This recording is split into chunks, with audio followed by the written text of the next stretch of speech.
Kwentong Bayan. Ang kwentong ito ay hango sa totoong buhay. Mula ito sa isa nating kabayan na itago na lang natin sa pangalang Aming. Taong 1985, probinsya ng Antique. Nang mga panong ito, nagtatrabaho bilang tagagapas ng tubo itong si Aming.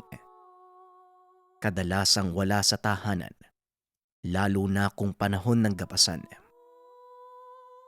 Dumadayo ang binata sa malalayong lugar upang magtrabaho. Kasama nito ang tiyuhin na kapatid ng ina na si Badong.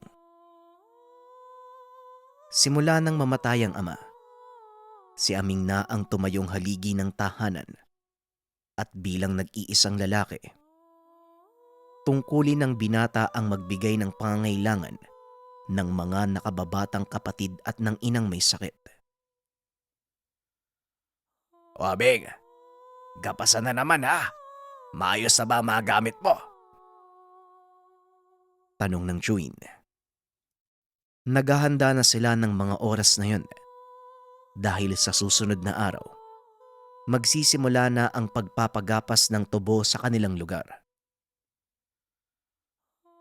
Oo naman, Tiyo Badong. Tignan mo. Bagong-bago pa din itong espading na binili ko nung nakaraang taon.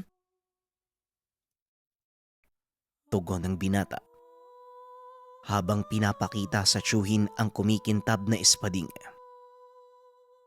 Ang espading ay isang uri ng itak o pangputol. Manipis ito at sadyang ginawa upang ipanggapas ng tubo dahil kakaiba ang talim at gaan nito. Aba, mabuti ka pa nakabili na ng bago ha. Yung sa akin, ang tagal ko nang ginagamit, hindi ko pa rin napapalitan eh. Pero, malaki yata ang partida mo nung nakaraang taon ah. Muling wika ng tiyuhin. Opo, Tiyo, sa awa ng Diyos. Napagawa ko po yung kusina namin. Nabilhan ko nga ng uniforme yung mga kapatid ko eh. Tugon ni Aming. O nga pala, maiba lang ako ano. Bakit nga pala hindi ka nagpatuloy sa pag-aaral mo? Kung tutusin, matalino ka naman. Masipag ka naman. Isang taon na lang tapos ka na sa sekundarya, sayang ah. Wika ng tiyo. Wala po eh. Kailangan ko po kasing magtrabaho para may makain yung mga kapatid ko. Hindi na din kasi kaya ni nanay ang mabibigat na trabaho sa bukid eh. Kaya ayun, nagtrabaho na lang po ako. Tugon ni Aming. Nauunawaan naman ito ni Badong. Kaya kahit papano tinutulungan nito ang pamangkin. Matapos ang pag-uusap, maagang natulog si Aming dahil kinabukasan ay magbubungkal pa ito ng uling. Bukod sa panggagapas, pag-uuling din ang isa pang pinagkukunan sa pang-araw-araw. Sa tuwing walang gapas, nagpupunta ang binata sa bundok upang magputol ng mga sanga ng puno. Dinadala ito sa kanilang tahanan upang ulingin. Kaya naman kitang-kita sa murang edad, batak na batak ang katawan ng binata dahil din sa pag-uuling. Nagkaroon ng kakaibang karanasan si Aming. Habang nagbubungkal ng tinambakang uling, napansin nito na tila maluwag ang pagkakasiksik ng lupa. Nang pumunta ang binata sa kabilang dako, nakita nito ang maliit na hukay. Sa isip ni Aming, may kung sinong nagnakaw ng kanyang uling. Ngunit nang tignan ng paligid, wala siyang nakitang bakas ng paa ng tao, maliban sa maliliit na yabag na tila mula sa hayop. Binaliwala ito ng binata sa pag-aakalang aso lang ang may gawa ng hukay. Nagpatuloy sa paghahango ang binata hanggang sa mapansin nito ang isang nilalang na nagtatago sa makapal na damo. Biglang napatayo si Aming. Dumampot ng kaperasong patpat upang gawing pamalo. Dahan-dahan itong lumapit sa nilalang. Nanlaki ang mga mata nang mapansin ang kakaibang anyo ng hayop. Mahaba ang tenga nito na halos nakatakip na sa muka. Maikse ang paa sa unahan na kung titignan, parang nakatuwad.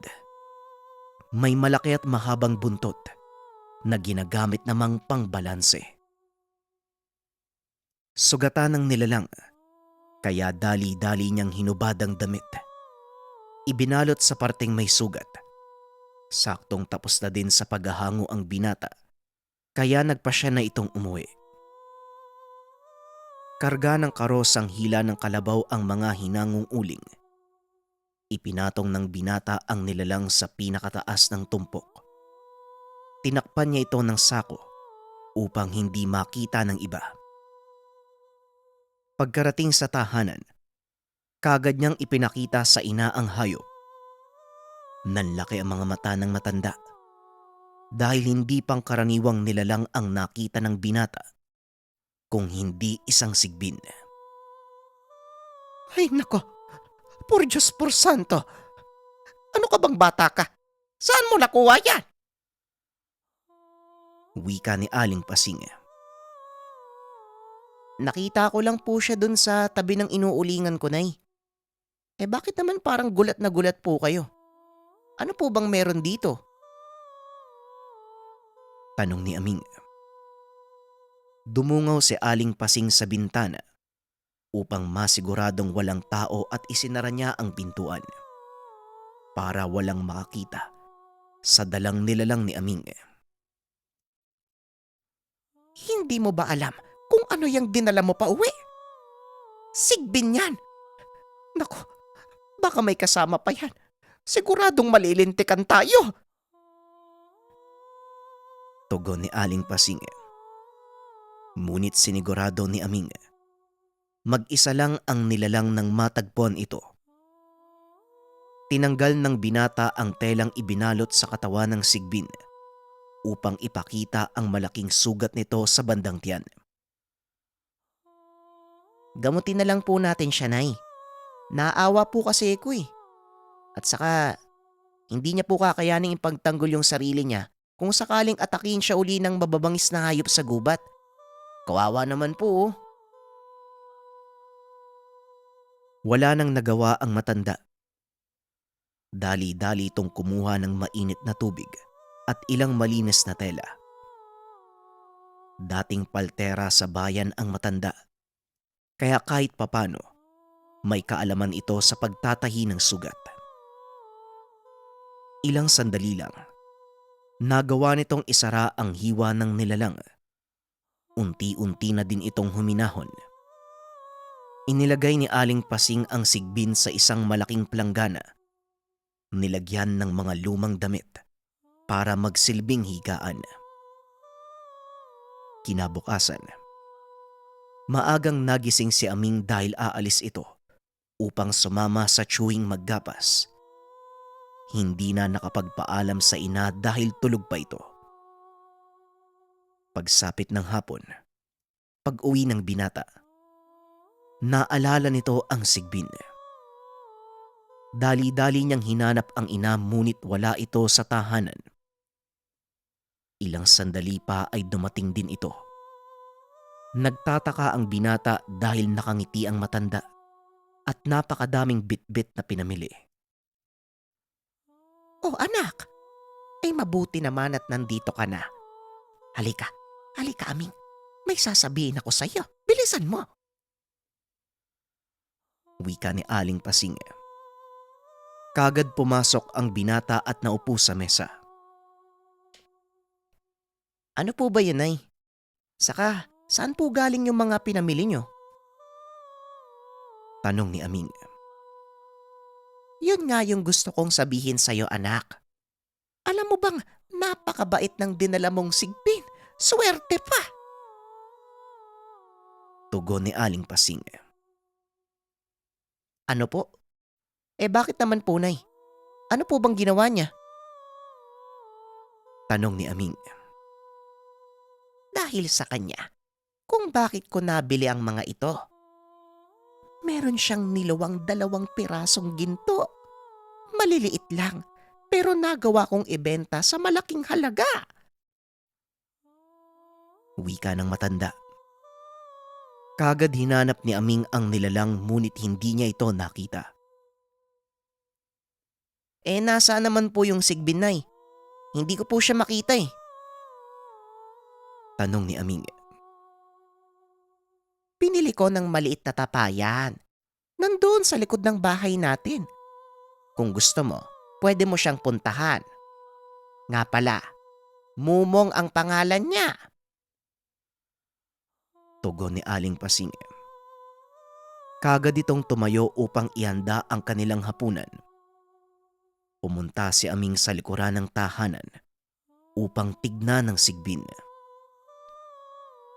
Pagkarating ng binata doon, nakita nito ang maliit na tapayan. Wala itong takip, kaya sinubukan niyang silipin ang loob. Laking gulat ni Aming nang biglang tumalon ang nilalang. Papunta ito sa kanya.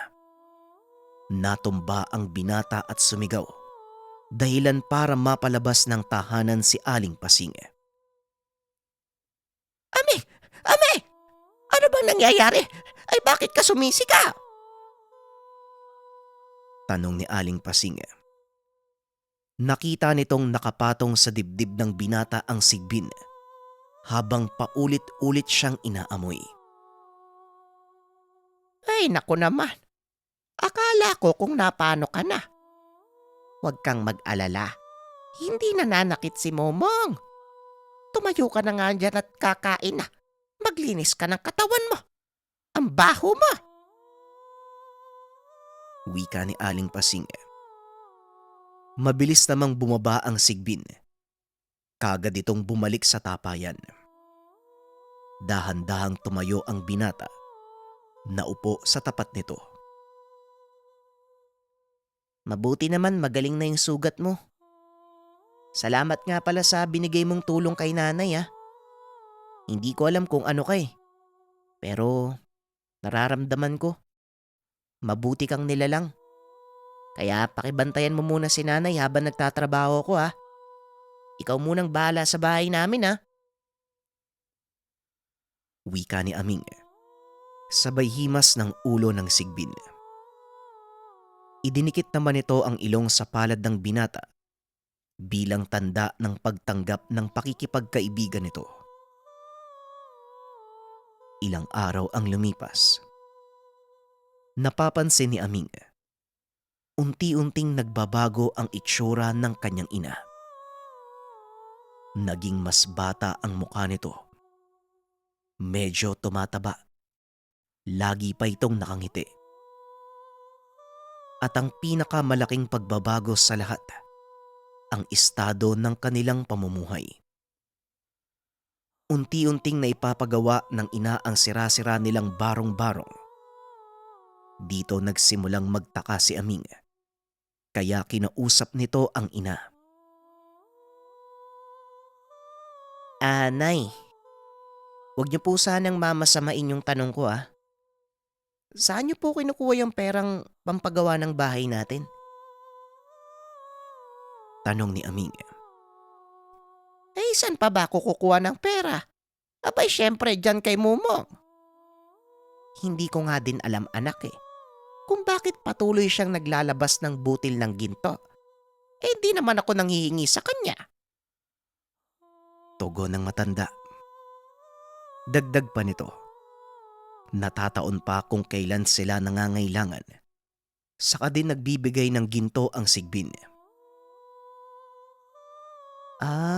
Ganun po ba, Nay? Wag po sanang malaman ng ibang tao yung tungkol sa kaibigan mo.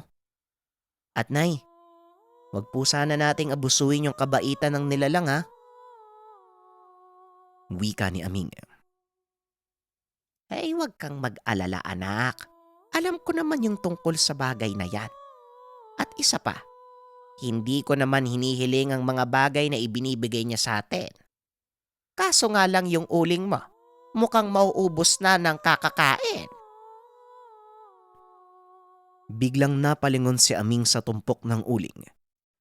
Napakamot na lang ng ulo dahil iilang sako na lang ang natira sa 10 sako ng uling. Ay nako, ayos lang po yun ay. Hindi naman siya namiminsala eh. Tugon ng binata. At para may kainin ang alaga ng ina, patuloy itong nag-uuling. Kaunting kaalaman, taliwa sa inakala nating lahat, may ilang sigbin na hindi pumapatay ng tao o kumakain ng laman. Kagaya ng sigbing napulot ni Aming, uling at kopra lang ang kadalasang kinakain ng mga ito. Sa paglipas ng panahon, patuloy na umunlad ang pamumuhay ng mag-ina. Pinagtapos ni Aling Pasing ng sekundarya si Aming at patuloy na pinaaral ang mga kapatid. Itinago ng mga ito ang kanilang sekreto. Ngunit ayon sa kasabihan, walang sekreto ang hindi nabubunyag. Sumapit ang kaarawan ng isa sa mga kapatid ni Aming. Pinaghandaan ito dahil yon ang 18 kaarawan ng dalaga. Maraming tao ang dumalo. Ang ilan ay malalapit na kaibigan, ngunit ang karamihan ay mga taong naiinggit at nagpapakitang tao lamang na gustong malaman ang dahilan ng biglang pag-angat ng buhay ng mag-ina. Sa kalagitnaan ng selebrasyon, isang kapitbahay na itago na lang natin sa pangalang Aling Claudia ang napunta sa likod ng tahanan. Naghahanap ito ng maaaring dahilan ng pagyaman ng mag-anak. Habang nagmamasid sa paligid, aksidente nitong natabig ang tapayang tinitirhan ni Mumong. Natanggal ang takip. Biglang tumalon ang nilalang palabas upang ipagtanggol ang sarili. Nanlaki ang mga mata ni Aling Claudia. Paulit-ulit na sumigaw. Napansin ito ng mga tao, lalo na ang kapitan ng baryo na nooy papasok pa lang ng bakuran nila Aming. Anong nangyayari, Aling Claudia? Bakit ka sumisigaw? Tanong ng kapitan. Nung una ay hindi pa rin makapagsalita ang ginang. Ngunit nang lumabas si Aling Pasing, bigla itong sumigaw. Aswang! Aswang ka, babae ka!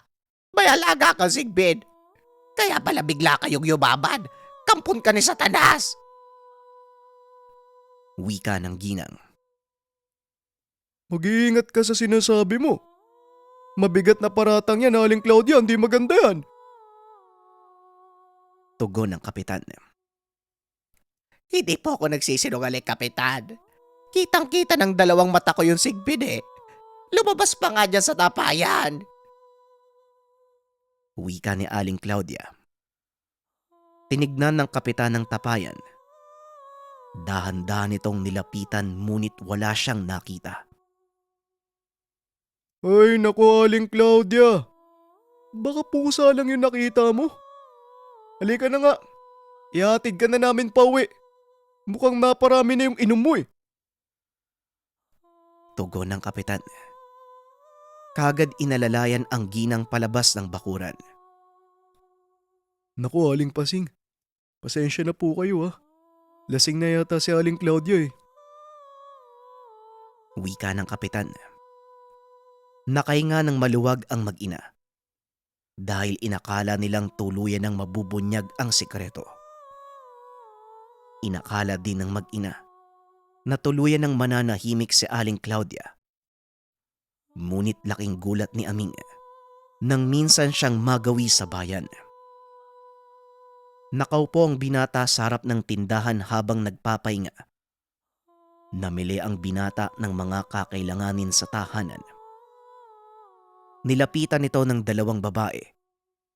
Ang isa ang mismong may-ari ng tindahan at yung isa naman nakikiusyoso lang.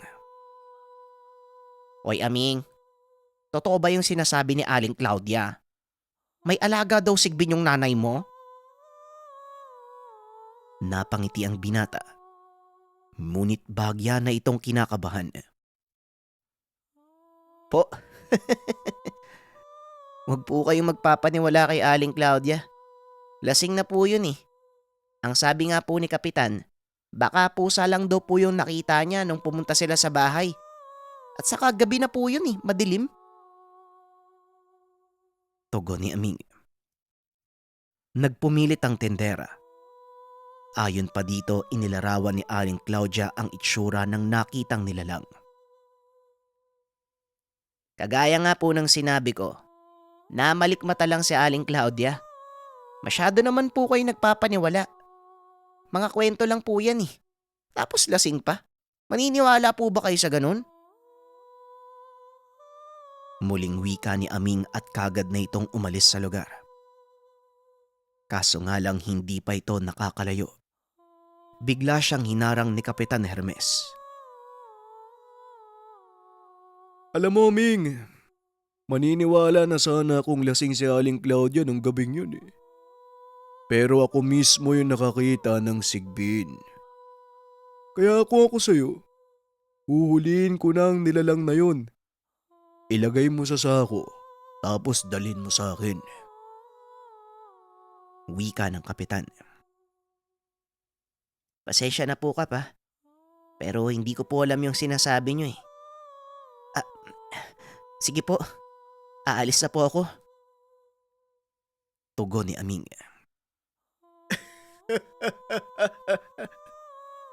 Huwag ka nang magmaang-maangan. O sige, ganito na lang.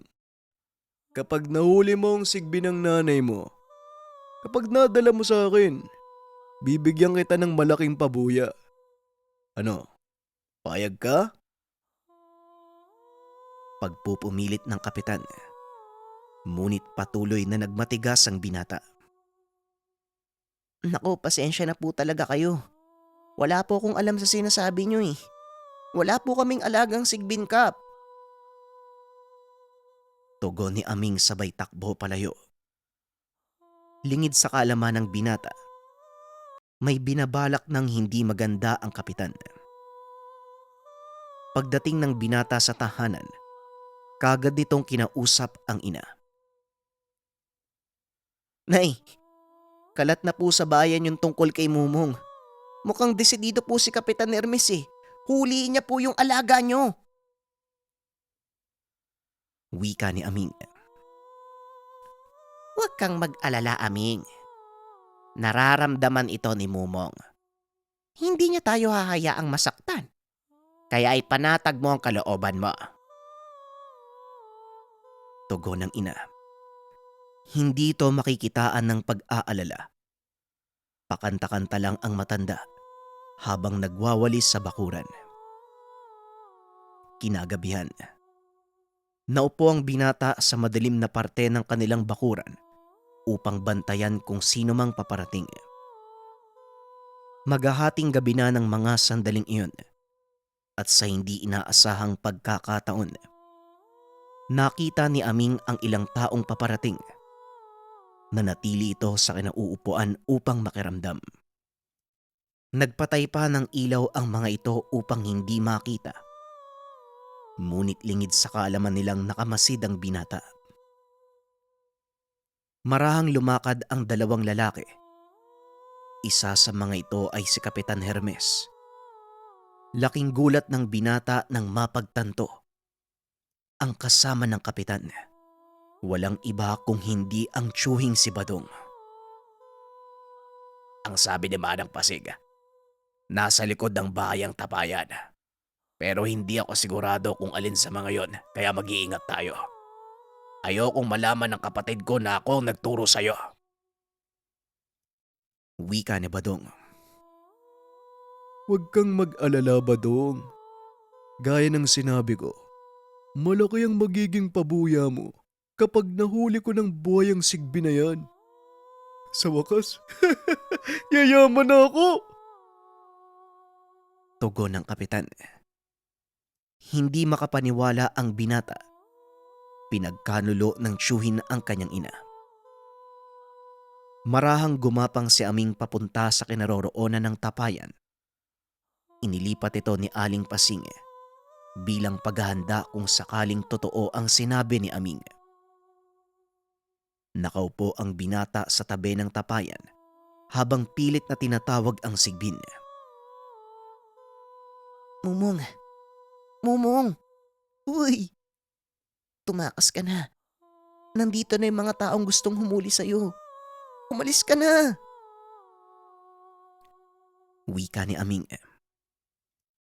Bagyang sumilip ang nilalang sa bunganga ng tapayan at muling bumalik sa loob. Tila wala itong balak na umalis ng tahanan. Ibinaling ng binata ang atensyon sa dalawang nanloob. Aksidenteng natabig ni Badong ang isa sa mga walang lamang tapayan. Nabasag ito, dahilan para lumikha ng ingay. Biglang nagbukas ang ilaw sa loob ng tahanan. Lumabas si Aling Pasing. Sinong nandyan? Aming! Aming, ikaw ba yan? Tanong ng ginang. Bigla itong hinablot ni Kapitan Hermes at tinakpan ng bibig. Huwag kang maingay, Pasing, kung ayaw mong masaktan. Ituro mo sa amin ang tapayan ng sigbin. Pangako, wala kaming gagawing masama sa'yo. Wika ng kapitan. Laking gulat ni Aming nang biglang bumulusok palabas ng tapayan si Mumong. Dire-diretso ito sa kinakatayuan ni Badong. Pinalo nito sa paa ang tiyuhin ni Aming gamit ang kanyang buntot, dahilan para matumba ito. Isang kagat sa leeg ang sunod na ibinigay ng nilalang, dahilan para tuluyan itong makatulog. Nanlaki ang mga mata ni Kapitan Hermes nang makita ang pulang mata ng sigbin. Umaangil ito. Nakahanda na para umatake. Ngunit inawat ito ni Aling Pasing. Mama! Huwag mong itutuloy. Huwag kang papatay ng tao. Kapitan Hermes, bitawan mo ko. Kusang aalis ang alaga ko. Wika ni Aling Pasing. Sinunod ito ng kapitan. Ngunit nang mabitawan na nito ang matanda, biglang tumalon papunta sa kapitan ng sigbin. Kinagat ito sa leeg. Marahang napalod ang kapitan sa lupa habang sinasapo ang sugat na gawa ng sigbin. Huwag kang mag-alala, Kapitan. Hindi kayo mamamatay. At ikaw naman, Badong. Hindi ko akalaing ikaw mismo ang tatraidor sa akin. Kaya pagdudusahan nyo ang kaparusahang dulot ng kaibigan ko. Wika ni Aling Pasing. Tuluyang nakatulog ang dalawang lalaki sa bakuran. Kinabukasan nagising ang mga ito. Aba, teka. Ay, mukhang napasobra yata yung inom natin, Badong. Hindi ba bakuran to ng kapatid mo? Oo nga, Kapitan, ano? Anong ginagawa natin dito? Pag-uusap ng dalawa. Natawa si Aming sa nangyari. Nakalimutan ng mga ito ang naganap kagabi. Tuluyang naitago ang sekreto nila Aling Pasing. Sa kasalukuyan, nagmamay-ari sila ng malaking negosyo sa bayan. Malawak na lupain. At maging ang paglilending ay pinasok ni Aming. Hindi lubos akalain ng binata. Malaking pagbabago ang naganap sa kanilang buhay dahil sa pagligtas niya sa isang sigbin. Ang kwentong ito ay hango sa totoong buhay. Mula ito sa isa nating kabayan na itago na lang natin sa pangalang Lucas. Taong 1988. Kalibo, Aklan. Hoy! Walang hiyang ito. Lumabas ka dyan sa lungga mo at tatagpasin ko yung ulo mo. Hindi ako masabag tao at wala naman akong atraso sa inyo. Bakit nyo pinatay ang alaga kong kalabaw? Hala sige, ngayon, ipakita mo yung tapang mo! Wika ni Mang Adorado. Aba, ay itong para si Raulo Hindi ko kaya pumatay ng hayop At saka kumalma ka nga lang. Ay, Aray ko, ang sakit pa ng ulo ko kakagising ko lang. At baka hindi kita matansya. Samain kang matanda ka sa akin. Ako nga halos maubos na ang nakatali ko mga manok Nagreklamo ba ako kasi namatay? Tinuro ba kita? Pinagbintangan ba kita? Wika ni Tio Dondon. Nagmamang-maangan ka pang hayop ka.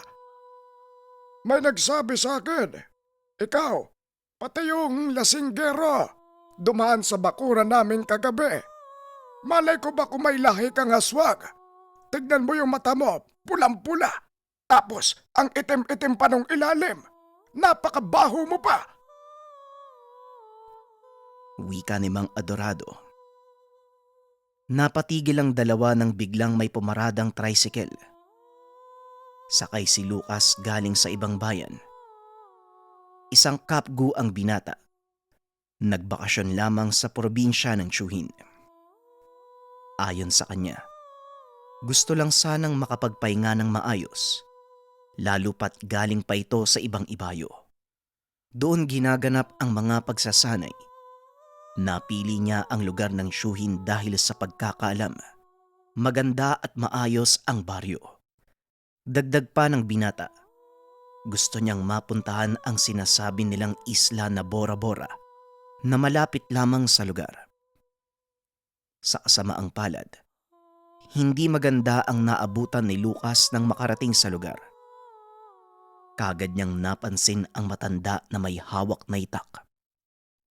Biglang natakot ang binata dahil sa itsura pa lang ay napakatalim na nito. Huling babala ko na to sa'yo. Lalaking hukluban. Sa oras na mapatunayan kong ikaw at ang mga kasama mong lasinggero ang pumatay sa alaga kong kalabaw, itaga mo sa bato. Tatagpasin ko yung ulo mo. Tandaan mo yan. Wika ni Mang Adorado. Tiyo, nakakatakot naman po yung kaaway nyo. Magulos dili po kayo, lolo. Ay nako, hindi naman po mamamatay hayop ang chewin ko.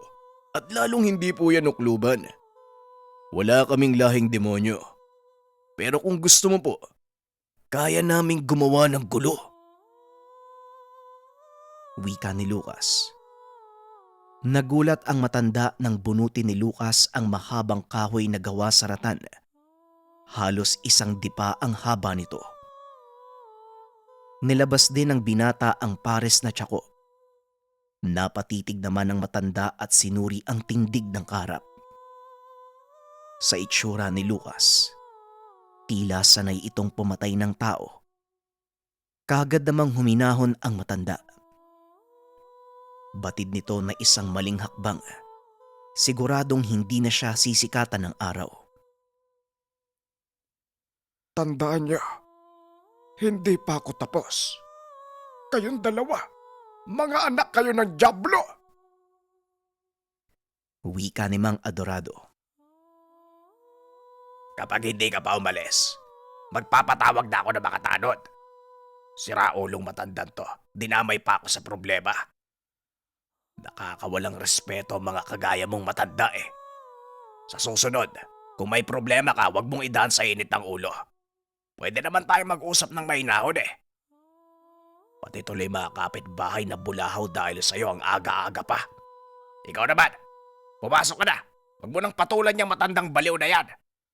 Magagaya ka lang sa kanya Itago mo na yung sandata mo, baka saan pa mapunta. Wika ni Tio Dondon. Lo, ulitin ko po sa inyo Hindi kami masamang tao. At saka hindi ko po ugali na patulan ng matatanda. Kaso, kapag hiningi ng pagkakataon, hindi kami magpapagrabyado. Sige na po, umuwi na po kayo. Kailangan na po naming magpahinga. Wika ni Lucas. Doon lang bumalik sa uliratang matanda. Bigla itong nahiya sa mga tao. Umalis na lang nang wala nang sinabi. Samantala, sinamahan naman ng tiyuhin si Lucas papasok ng tahanan. Pagod ang binata sa biyahe. Lalo pat malayong lungsod ang pinanggalingan. Hindi niya kabisado ang lugar. Pero dahil minsan na siyang nakapagbakasyon sa tahanan ng tiyuhin, kaya naging madali sa kanya na mahanap ito. Nangingi naman ng paumanhin ng tiyuhin dahil sa nangyari. Ayon dito, naiintindihan niya kung saan nanggagaling ang galit ng matanda. Ilan na sa kanilang mga kabaryo ang nawalan ng mga alagang hayop dahil sa hindi malamang dahilan. Isang tanod ang tiyuhin sa lugar, kaya't lagi itong umiikot, lalong-lalo na tuwing gabi.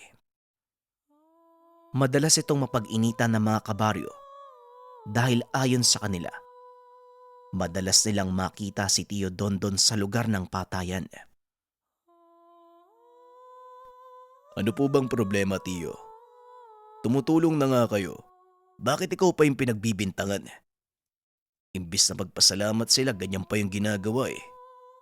Halos hindi ka na nga nakakatulog kapag nag-iikot ka dito sa baryo. Abay, dapat dumiretso ka na sa kapitan eh. Wika ni Lucas.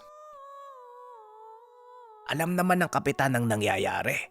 Pero hinahayaan lang din niya. Dahil ayaw niya ng gulo. Napag-usapan na din namin yan sa pagpupulong ng mga nakaraang buwan eh. Kilala niya ang aswang. Pero dahil takot na babalikan, kaya hinayaan na lang. Hinayaan maghari-harian yung mga aswang na yan sa lugar namin. Wika ni Tio Dondon. Duwag naman pala yung kapitan nyo eh. Eh paano kung wala nang hayop na matira? O hindi kaya, paano kung tao na yung biktima yun eh? Napansin ko kanina, maraming kabataan dito. Meron ka pang buntis sa kapitbahay eh. Yung lumabas kanina, yung nanonood sa nangyari. Tapos ganyan mag-isip yung kapitan nyo. Pero Tio, sabihin mo sa akin yung totoo. Kilala mo ba kung sino yung aswang? Tanong ni Lucas. Natahimik ang tiyuhin at bigla itong napabuntong hininga. Una pa lang, ayaw sana niyang sabihin dahil wala siyang matibay na ebidensya. Ni hindi niya alam kung totoo ba ang kutob sa mga nakita. Sa kabilang dako naman, kailangan niyang balaan ang binata, lalo pat alam nito na may kaibigan siya sa lugar. Sa tuwing magbabakasyon si Lucas sa tahanan, alam niya na ang pakay nito ay maggala. Madalas din itong makidayo sa mga inuman, malapit sa kinakatakutang baryo ng kapitan. Sigurado ka bang dyan sa baryo na yan, Tio? Paano? Alam mo naman kapag nagbabakasyon ako dito, kina Roger kagad ang tuloy ko. Eh parang kapatid na yung turing ko dun eh. Batay sa kwento mo ngayon, parang kailangan ko matakot sa lugar nila. Bakit naman ganyan, Tio? Tanong ni Lucas. Hindi pa matibay ang mga nakuha kong ebidensya. Pero sa oras na maaktuhan kong nilalang na salarin sa baryong ito, hindi talaga ako magdadalawang isip na pumatay. Ilang buwan na din silang pahirap sa mga tao dito sa baryo natin. Dati manok lang eh. Tapos sunod-sunod na, iba't ibang uri na ng hayop. Mas malaki pa ngayon, kalabaw na ang pinapatay nila. Imposibleng magawa yan ng normal na taong kagaya ko. Wika ni Tio Dondon. Kaya naman pala umuusok sa galit yung matanda kanina. Pero sa dami ng susugurin, ikaw pa talaga. Eh paano na lang kung di ako dumating? Malamang nagkapatayan na kayo nun dahil lang sa kalabaw. Ay naku, Diyos ko. Wika ni Lucas. Hindi lang sila kalabaw, Lucas. Malaking bagay ang hayop na yon sa mga tao dito. Lalo pat wala namang ibang kabuhayan dito. Iilan lang sa baryo ang may sasakyang pangdagat. Kahit ako nga, nalulugi na sa mga alaga kong manok, paubos na eh. Halos araw-araw may nawawala. Isa din yan sa rason kung bakit nagro-ronda ako gabi-gabi. Nararamdaman ko na hindi na tama eh. Siguradong ilang sandali na lang. Tao na ang papatay nila. Tugon ni Tio Dondon. Sa puntong iyon ay napaisip si Lucas. Alam niya na kailangan ni Tio Dondon ng alalay, lalo pat delikado ang ginagawa nitong pagronda. Hanggang sa napagpasya ni Lucas na hindi gumala at samahan na lang ang tiyuhin sa pag-ikot. Ilang sandali ang lumipas. Pinagpahinga muna ito ng tiyuhin. Ayon dito, may lalakarin lang ito sa bayan at maiiwan siya. Naganda ito ng pagkain bago umalis ng bahay. Sa kabilang banda, hapon na nang magising si Lucas. Napasarap ang tulog niya dahil sa pagod. Napagtanto niyang hindi pa din nakakauwi ang tiyuhin. Kaya nagpa siya itong maligo na lang bago kumain. Palubog na ang araw ng mga oras na yun. Habang nasa loob ng paliguan, kumakanta pa ito habang tinatansya ang lamig ng tubig.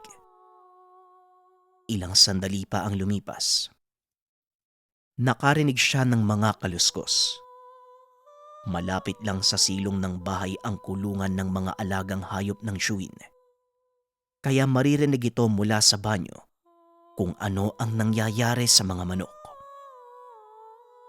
Nung una ay hindi niya masyadong pinapansin. Hanggang sa tiyempong nagsasabon si Lucas, biglang gumawa ng ingay ang mga manok. Aba ayos ah. Parang sinadya mo pa talaga habang nagsasabon ako para hindi ako makalabas. Teka, sandali nga. Wika ni Lucas. Hindi nakapagbanlaw ng maayos ang binata. Kinuha nito ang tuwalya at lumabas na nakatapis lang. Ramdam ng binata. Nilalang ang pumasok sa kulungan ng mga manok. Hawak ang tabo. Napalunok ng laway ang binata nang tumambad sa harapan niya ang gutay-gutay na katawan ng mga manok. Halos maubos na ang mga ito. Nagkalat sa lugar ang mga bahagi na natira ng nilalang. Napahawak sa ulo si Lucas dahil hindi ito makapaniwalang totoo ang mga sinasabi ng tiyuhin. Tinignan niya ang paligid. Nagbabaka sakaling makita kung sino ang salarin. Pero bigo si Lucas. Mabilis ang mga pangyayari at hindi man lang niya naabutan ang nilalang. Kung sino ka man, alam kong nagtatago ka lang. Sa oras na mahuli kita, babalatan kita ng buhay, kagaya ng ginawa mo sa mga... Natigil sa pagsasalita ang binata. Biglang may bumato sa kanya. Tumambad sa harapan ang ulo ng manok. Mukha itong sinipsip hanggang sa matuyo at mawala ng tugo. Kukuha na sana ng itak si Lucas. Nang biglang... Lucy! Nasaan ka? Parang... Napalingon ng binata sa kinaroroonan ng boses. Naroon ang tiyuhin at may bitbit na supot. Lumapit ito sa kinaroroonan niya at napahawak sa dibdib. Tumaas ang dugo ni Tio Dondon nang makita ang nagkalat na walang buhay na manok. Bagahayop kayo. Nakita mo ba kung sino may gawa nito? Padilim na, kaya malakas ang loob nila. At lalong alam nila na walang gagalaw sa lugar. Hawak nila sa leg ang kapitan. Kung maghihintay pa tayo na tao na ang biktimay nila, pues, nagkakamali itong mga perwisyo. Maghahanda tayo. Kapala, bakit ganyan yung ayos mo? May mga sabon ka pa. Magbanlaw ka nga doon, magbihis ka. Ako na magliligpit dito. Wika ni Tio Dondon. Pasensya na, Tiyo ha. Hindi ko nakita kung sino may gawa eh. Nasa banyo po kasi ako nang makarinig ako ng kaluskos eh. Sa sobrang bilis, Tiyo, halos maubos lahat ng alaga mo. Kaya hindi na ako nagtataka kung bakit maging kalabaw kaya nilang patayin. Gutom na gutom yung mga aswang dito, Tiyo ah. Tugon ni Lucas. Napabuntong hininga na lang si Tio Dondon. Kumuha ito ng panghukay sa lupa upang mailibing ng maayos ang mga natirang bahagi ng alaga. Habang naglilinis, nakaisip ng paraan ng matanda kung paano mauhuli ang mga nilalang. Bago maghating gabi, naganda ang magtsuhin sa gagawin. Roronda silang dalawa kahit walang kasama. Ayon kay Lucas, sa wakas masusubukan niya na ang resulta ng pagsasanay. Sukbit ang tsako at kahoy na gawa sa ratan. Binalot niya ito ng pulang tela bago ilagay sa tagiliran. Samantalang si Tio Dondo naman, nagbalot ng asin na hinaluan niya ng giniling na bawang. Ayon sa kanya, mainam itong pangontra sa mga aswang. Naglatag din siya ng gagawin kung sakaling may makita sila. Sa oras na lumapit sila sa atin, isaboy natin tong langis. Malalaman natin kung tao sila o hindi. At saka iyo, wag na wag kang papalo sa unahan. Palaging sa likuran ang unahin mo. Madalas ang mga ganitong uri ng aswang, gumagamit sila ng sabulag. Maaaring nasa harapan mo sila nakikita, pero ang totoong presensya nila ay nasa likuran. Tagisan ang isip kapag kalaban ng mga nilalang iyo. Wag na wag kang magpapadala sa takot. Wag na wag kang magpapalinlang. Lumalakas ang mga nilalang kapag nakakaramdam sila ng takot. Yan ang pinakapangunahin nilang pagkain. Ang takot ng mga tao. Wika ni Tio Dondon. Pero sigurado ka ba, Tiyo, sa gagawin natin? Hindi tayo hihingi ng tulong. Paano kapag hindi natin sila kinaya? At saka, anong sabi mo, Tiyo? Kailangan ko silang masaksak sa bandang dila. Bakit naman po dun? Tanong ni Lucas. Mabilis magpagaling ang mga aswang ng kanilang mga sugat. At ang laway nila, palagi nilang ginagamit upang mangyanggaw o manlaso ng isang tao. Maaaring putulan mo sila ng dila o putulan mo ng ulo at sunugin ang katawan para hindi na sila makapamerwisyo pa. Tugon ni Tio Dondon. Teka, Tiyo. Nakapugot ka na ba ng ulo ng aswang? Natakot ako bigla sa sinasabi niyo eh. Abay, hindi ko akalain na aabot tayo sa ganito. Saka parang may punto din yung kapitan eh. Para wala ng gulo, hayaan na lang natin sila. Baka naman meron din silang kasunduan. Hindi sila mambibiktima ng tao, puro mga hayop lang. Wika ni Lucas. Napatingin ang chewin kay Lucas. Tinignan niyang maigi kung nagbibiro lang ito. Tatawa sana ang binata, pero bigla itong siniko ng chewin. Ay nako, kung duwag ka, huwag ka nang sumama. Makakasira ka lang kung ganyan ka mag-isip eh. Ako na lang ang magro-ronda. Total, sanay naman ako mag-isang naglilibot gabi-gabi. Duwag laki-laki ng katawan eh. Wika ni Tio Dondon. Kalma lang, Tiyo. Pinapalamig ko lang yung sitwasyon. Masyado kasing seryoso eh. At saka kaya hindi kayo nakakapangasawa eh. Masyado kayong... Hindi na natuloy ng binata ang pagsasalita. Nakarinig sila ng alulong ng aso. Kinilabutan si Lucas nang maisip kung ano ang magiging resulta ng pinaghahandaan nila. Naunang lumabas ang tiyuhin, habang si Lucas naman ay kumuha pa ng banig de sombrero. Pagkalabas, nakita niyang nakaluhod sa buhangin si Tio Dondon. May mga binibigkas na kataga na hindi niya maintindihan. May hawak itong itak at itinarak sa lupa. Bigla namang napalingon ang binata sa kalapit na tahanan. Nakarinig siya ng mahinang paglangit-ngit ng bubong. Hanggang sa napansin niya, merong taong nakadapa, gumagapang ng dahan-dahan. May mahabang kuko, yung dila ay sumasayad sa lupa. Nakatitig sa kanila, pulang-pula at nanlilisik ang mga mata. Napasigaw si Lucas nang tumalon ito pababa ng bubong. Tio, bilis! Nandun na! Tumayo ka na dyan! Habulin natin! Wika ni Lucas. Hindi natin hahabulin. Baka patibong lang ang gagawin ng aswang na yan. Alam niya na hinahanap natin siya. Maganda ka. Hindi tayo dadaan kung saan siya dumaan.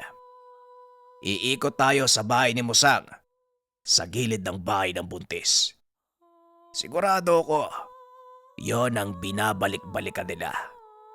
Pero nagtsatsaga muna sila sa mga manok hanggat hindi pa nasasapat ang araw ng sanggol. Halika na, hindi na maganda ang ihip ng hangin. Bilisan na natin. Tugon ni Tio Dondon. Umikot sila sa kabilang bahay para salubungin ang nilalang. Pero huli na nang maabutan nila. Wasak na ang dingding ng kapitbahay. Natagpo ang patayang buntis, maging ang kasama nitong matanda. Nanlumo ang magtiyuhin dahil sa pangyayari. Kubo lamang ang lugar, kaya mabilis itong nasira ng nilalang. Kaagad nilang sinabi sa otoridad ang naganap. Halos gutay-gutay ang mga biktima, lalo pa ang buntis. Sobrang bilis ng pangyayari, kaya hindi man lang nila natulungan ang kapitbahay. Kaagad naman itong sinalaysay ng magtiyuhin sa mga otoridad, pero hindi naman naniwala ang mga ito. Sinabing hindi totoo ang mga kakaibang nilalang. Dumating ang kapitan sa lugar. Pinagbantaan ng dalawa. Huwag ipagsasabi ang mga nalalaman. Dahil kung hindi, sila mismo ang ipapadampot at ipapakulong niya dahil wala namang ibang pwedeng sisihin kung hindi silang dalawa. Nanlumo ang magtiyo. Alam niya na hindi siya mananalo sa kapitan ng barangay kahit gaano pa ito kabulok. Kahit anong gawing paliwanag, basta't sarado ang isipan sa mga bagay na mahirap paniwalaan, wala ring mangyayari. Habang inaayos ang mga bangkay, hindi maiwasan ni Tio Dondon na mapaikot muli sa lugar. Bigla siyang nakarinig ng pamilyar na ingay. Maging si Lucas, napabalikwas. Kaya naman biglang sumigaw ang dalawa. Naalerto ang mga otoridad. Nagkunwari ang mga ito na tila may nakita. Sa tagpong iyon, naalarma ang lahat. Kagad umikot ang otoridad sa mga kabayan. At sa hindi inaasahang pagkakataon, naabutan nila ang lalaking hubot-hubad, gumagapang sa damuhan. May bakas ng dugo sa katawan. Nagulat ang kapitan sa nangyari, pero dahil may otoridad, hindi na ito nakapagsalita pa. Akala mo siguro, hindi ka namin mapapansin dito. Ang nipis ng katawan mo, pero halos maubos mo yung dugo ng kalabaw. Wika ni Lucas. Napaka-perwisyo mo. Dapat sa'yo, sinusubo tong dala ko. Hala, sige, ubusin mo yan. Wika ni Tio Dondon. Hindi na ito nagpaawat. Isinubo niya sa bunganga ng aswang ang dalang bawang at asin na may halong langis. Halos magwala naman sa di ang lalaki. Hindi ito makagante sa kanila. Nakatitig lang ang nilalang sa magtsuwin habang umaangil. Inawat pa ng otoridad ang dalawa. Dahil ayon sa mga ito, kailangan nilang imbestigahan ang nangyari. Napailing na lang ang magtsuwin. Hindi alam ng mga ito. Hindi normal na tao ang dinampot nila. Kinabukasan pinatawag ng kapitan ng magtsuwin. Halos duruin silang dalawa dahil sa ginawa nila kagabi. Sa kasamaang palad, namatay ang nahuli sa mismong kulungan. Kapansin-pansin, nalapnos ang mukha nito hanggang sa lalamunan. Ayon sa kapitan, mag-aakyat siya ng kaso laban sa dalawa. Pero bago ito mangyari, nakaalis na sila sa lugar. Kahit masama ang loob ni Tio Dondon sa naganap, mas pinili nilang lisanin ang baryo. Klarong kasabwat ang kapitan ng mga aswang at maaaring sila ang mamatay. Magandang araw, JD. Meron ka bang bracelet na pampaswerte or pampaswerte kapag tumataya ka? Shoutout kay Jennifer Santos para sa message na to. Meron tayong spiritual bracelet kandili. Suot ko ngayon yung version 1, mga kabayan. Ito siya, version 1 natin. At ito naman yung version 2. So mga nagtatanong, anong difference ng version 1 and version 2? Design lang, mga kabayan. Personally, mga kabayan, dalawa yung meron ako nito. Sinusuot ko siya kapag meron akong malaking meetings. JD, anong mas gusto mo sa dalawa? Depende. Yung version 1 kasi, kapag gusto ko yung simple lang, kasi hindi masyadong nag-standout yung design niya. Kapag naka-t-shirt lang ako, tapos simpleng damit lang, pero swerte, version 1. Pero kapag gusto kong nag-standout talaga yung itsura ko, ang ginagamit ko itong version 2, kitang-kita naman sa design kung gaano siya kaganda. Ano naman yung bisa nito, JD? Kung pamilyar kayo sa piyaw, ganun din yung bisa nito, pampaswerte sa lahat ng aspeto. Ang kaibahan nga lang, mas mabisa to kasi binasbasan to ng mga antingero. At same time, meron tong kasamang dasal at syempre mas mura to ng 100% compare sa piyaw. Sa lahat ng interesado, nariyan ang link sa comment section or mag-message lang kayo at merong sasagot sa inyo. Maraming salamat. Kwentong Bayan.